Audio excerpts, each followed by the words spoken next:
carrega no coração que não fazem parte do plano de Deus para a sua vida. Cuide para que essas coisas não ofusquem aquilo que Deus tem preparado para você. Que estas preocupações não sejam maior do que o que Deus preparou para você. Quem é o segundo ponto que eu quero falar aqui esta manhã? Quem nunca carregou consigo um entendimento, uma avaliação, um engano, uma avaliação enganosa dos valores da vida. Esse era o problema de Jonas. Jonas encasquetou na sua cabeça alguma situação que fez com que ele não queria pregar aos ninivitas. Esse era o problema de Jonas. E quando você começa a estudar com cuidado a Bíblia, você começa a perceber que havia uma situação política naquela época. O povo de Israel estava sendo ameaçado pelos assírios, e Nínive era a capital da Assíria na época. Era a capital dos inimigos do povo de Israel. E ele, na cabeça dele, o povo ninivita tinha que ser dizimado, consumado, desaparecido, e não salvo. De acordo com a teologia de Jonas, de acordo com a posição política dele, ele botou uma coisa na cabeça: não, eu não quero esse povo salvo, eu quero que esse povo morra, quero que esse povo desapareça, porque esse povo tem nos oprimido e nos ameaçado tantas e tantas vezes. Quantas vezes nós não queremos, às vezes, que uma pessoa que está sendo uma pedra no nosso caminho desapareça, morra? Quantas vezes nós não esperamos o perdão de uma pessoa que a gente sabe pela palavra de Deus que o perdão tem que vir à frente, mas a gente não quer nem ouvir falar de perdão. Eu nem vou naquele culto, eu nem vou naquela igreja que o pastor vai falar sobre perdão, porque se ele falar sobre perdão, sobre pedir perdão, eu não vou fazer isso. E obviamente, cada um de nós começa a carregar um entendimento, uma avaliação enganosa. A nossa percepção do certo e errado começa a ser contaminado por uma obsessão que a gente tem no coração, por um entendimento errado, por algo que nós deixamos que Satanás às vezes alojasse no nosso coração. Nossa percepção do que realmente nos faz feliz também começa a ser alterada, porque ninguém, irmãos, pode ser feliz com a infelicidade dos outros. Você concorda comigo? Diga amém. Ninguém pode ser feliz porque o outro é infeliz. E Jonas carregava consigo esse entendimento errado. Ele acreditava tanto nas suas convicções, nessa concepção errada que ele criou no seu coração, que ignorou a graça de Deus, ignorou a misericórdia de Deus, ignorou a soberania de Deus, que nada acontece porque os homens querem. Se alguma coisa acontece é porque Deus está no controle. Quantos creem que Deus está no controle? Quantos creem, mesmo você passando agora por um momento difícil, diz assim: pastor, estou passando por um momento difícil, mas creia, Deus está no controle. Mas esta convicção louca, absurda de Jonas, ignorava essa graça, essa misericórdia, essa soberania e mais, ignorava o amor de Deus.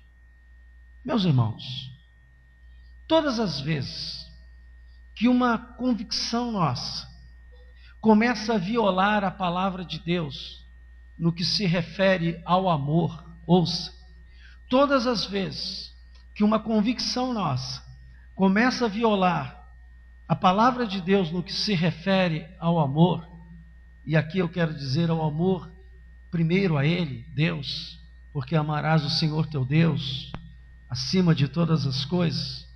Todas as vezes que uma convicção nossa, um entendimento nosso, uma percepção nossa começa a violar a palavra de Deus, se esquecendo que a palavra tem que ser harmônica entre nós, isto vira uma obstinação. E a Bíblia classifica, muita gente confunde fé com obstinação. Qual a diferença? Fé é aquilo que eu creio e não abro mão nunca, que está apoiado na palavra de Deus e que não fere outro princípio da palavra de Deus. Diga glória a Deus. Obstinação é aquilo que eu creio, às vezes apoiado na palavra de Deus, mas eu ignoro outros aspectos da palavra de Deus, como o amor, como a soberania de Deus e outras tantas coisas que eu poderia falar. É mais ou menos aquilo, eu creio nisso, Deus falou comigo, eu creio nisso, mas o que você está crendo, às vezes não está harmônico com o que Deus está preparando para a sua vida. E muitas vezes, essa persistência, essa posição de obstinação, eu não sei se você sabe o que significa a palavra obstinação. O significado, não literal, não fazendo exegese da palavra, mas o significado de obstinação tem como fundo culto a si mesmo. Por isso que a Bíblia diz que a obstinação é pior que o quê? A feitiçaria. A obstinação é pior que o culto a ídolos. E quantos já leram isso na palavra de Deus? Quando aquele profeta manda o rei fazer alguma coisa, né? E ele diz, não, eu não fiz porque o povo fez isso, fez aquilo outro. E ele diz, obedecer é melhor que sacrificar. E ele diz lá que a obstinação é pior do que aquela pessoa que está lá na macumba oferecendo coisas. Muitos nem sabem a que estão oferecendo. Nós, pela palavra de Deus, sabemos que há demônios. É pior. E aqui nós vemos um profeta obstinado que estava agindo pior do que o ímpio, pior que aqueles povos que não serviam a Deus. E ele era tão ruim mesmo que quando o barco começou a afundar, ele estava dormindo lá e nem orou para que Deus salvasse aquela embarcação. Os ímpios estavam orando, os ímpios estavam pedindo a Deus misericórdia, cada um se apegando lá com o seu Deus para que o barco não afundasse. E ele nem se importou, porque ele estava centrado na sua obstinação, no seu egoísmo, e só o seu mundo importava. Não importava o mundo de mais ninguém, não importava a família daqueles marinheiros, não importava o destino daquelas pessoas. Ele estava tão centrado em si mesmo, na sua obsessão, na sua obstinação, que ele não enxergava mais ninguém, ele só enxergava a sua vida, o seu problema e o que ele queria fazer. Será que nós somos tão diferentes de Jonas? Será que nós não começamos a perceber que muitos dos posicionamentos que nós assumimos não virou uma obstinação? Quantas vezes em nome do bem-estar pessoal, do bem-estar meu, ignoramos o que Deus está falando por meio da sua palavra? Isso aqui eu não quero nem ouvir. Passa a Bíblia. Isso aqui eu não quero nem ouvir. Quando alguém prega, quando um texto que você lê se refere àquilo que fere a sua obstinação, que fere a sua visão, que você não quer ser perturbado naquilo, então você ignora a palavra de Deus. Eu conheço muita gente, não fora da igreja, dentro da igreja, que tem ignorado a palavra de Deus por causa de uma obstinação no seu coração, por causa de algo que ele não quer enxergar a verdade. Ele quer jogar a culpa em todo mundo. Os ninivitas não prestam. Fulano é assim, ciclano tem esse defeito, Beltrano é assim, por isso eu não mudo. E quem sabe você não muda porque você está fazendo um culto a si mesmo. Você acha que é tão perfeito, que não precisa ser transformado nem mudado no seu caráter e na sua conduta. Assim como Jonas, muitas vezes estamos, irmãos, em nome do culto pessoal, negligenciando muitas coisas. Muitas vezes, como Jonas, nós estamos fugindo da realidade, fugindo das lutas, fugindo dos problemas, fugindo das pessoas, fugindo de lugares. Tem gente que está fugindo de problemas, de lutas, de pessoas, de lugares, fugindo de si mesmo, porque não querem enxergar a pessoa que é. É muito mais fácil você sempre dizer que o outro tem a culpa, né? É muito mais fácil você dizer assim: não, eu sou assim porque fulano é assado, eu estou assim porque fulano reagiu assim, a minha vida é desse jeito porque, colocando a culpa no marido, no filho, no pai, na mãe, na esposa, colocando a culpa no patrão. Eu não sou melhor empregado porque meu patrão é assim. E assim as pessoas muitas vezes fogem de si mesmo, de encarar e olhar: eu preciso realmente de mudanças na minha vida. Deus trabalha com a verdade. Diga isso: Deus trabalha com a verdade. Deus trabalha com a realidade, irmãos.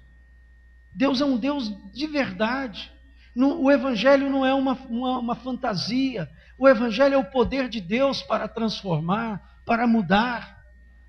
E muitas vezes você ouve alguém comentar ou falar alguma coisa e você diz: eu não vou aceitar isso. E não aceita. Jonas também não aceitou, a ponto de não aceitar nem o mandado de Deus. Como é que uma pessoa pode fugir de Deus? Você acha que uma pessoa pode fugir de Deus? A Bíblia diz que não, porque Deus é onipresente, onisciente, onipotente. Deus está em todo lugar. Ele pode todas as coisas e Ele sabe todas as coisas. Então, como é que um cristão, como é que um filho de Deus, como é que um profeta de Deus, e agora eu estou falando com você porque todos nós fomos chamados a profetizar, diga glória a Deus. Todos nós fomos chamados a falar a palavra de Deus, todos nós fomos chamados. A Bíblia diz que agora, na nova aliança, irmãos, não existe um profeta, todos nós somos sacerdócio real, povo de propriedade exclusiva de Deus, e que todos nós, quando falamos pelos oráculos de Deus, somos profetas de Deus, diga glória a Jesus. O problema é que, mesmo sabendo disto, muitas pessoas tentam fugir de Deus, tentam fugir do seu chamado, tentam fugir daquilo que Deus tem preparado. Eu conheço gente que passa muito tempo fugindo do seu chamado de Deus, como Jonas. Fui machucado, os ninivitas me machucaram, eu sofri uma decepção, eu hoje sofri uma decepção e não desisti de ser pastor, porque eu estou ensinando aqui aos irmãos horário, compromisso com Deus. Você tem compromisso com Deus, e aí o pastor chega e encontra a igreja 9 horas da manhã, fechada. Eu fico, meu Deus, tem algum barco para Tarsis aí? Vamos embora, né? Dá vontade de, depois de tanto tempo, de tanto ensinar, de tanto falar, de tanto colocar a mesma palavra, como isso acontece? Tudo bem, mas eu não vou fugir do meu chamado. E aí eu vou dizer igual o Zagalo, não está na Bíblia não, vocês vão ter que me engolir. Vocês vão ter que me engolir e consertar-se, porque eu me sinto como o irmão mais velho e pai desta igreja, para dizer: nós temos que melhorar, porque não estamos com integridade. Não adianta cortar o som querendo me boicotar, não. Não vou nem gravar isso, porque o pastor está gravado e é para ficar gravado. Mineiro, se você botar a mão aí, vai ficar com a mão dura agora. Cuidado. Hoje eu estou soltando fogo pelas ventas aqui. Você não me viu brabo ainda.